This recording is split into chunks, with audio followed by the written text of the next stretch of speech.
মঈনুদ্দিন চিশতি রহমতুল্লাহ আলাই ছেলের ঘরের নাতি হলেন মওদুদী রহমতুল্লাহ আলাই। এত কাছের মানুষ, অথচ এই লোকটাকে গালি দেয়। বন্ধুরা, আমরা এখন তারেক মনোয়ারের বক্তব্যের সত্যতা যাচাই করব।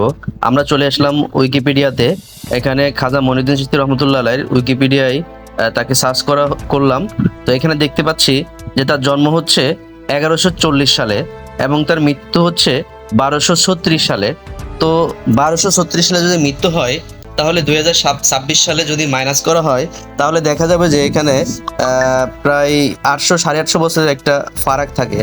এবার আমরা দেখে আসবো আবুল আলা মাওদুদী তার উইকিপিডিয়া থেকে তার জন্ম মৃত্যু। তার জন্ম হচ্ছে 1903 সালে এবং তার মৃত্যু হচ্ছে 1979 সালে। তার মানে হচ্ছে আমি যদি প্লাস মাইনাস করি তাহলে দেখা যাবে যে 60 থেকে 66 বছরের একটা ফারাক হবে।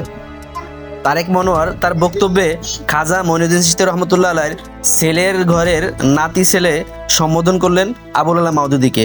তো আমরা দেখতে পেলাম যে এখানে খাজা মঈনুদ্দিন চিশতি রহমতুল্লাহ আলাইহির মৃত্যু এবং আবুল আলা মাওদুদীর মৃত্যু হচ্ছে প্রায় 800 বছরের একটা ফারাক।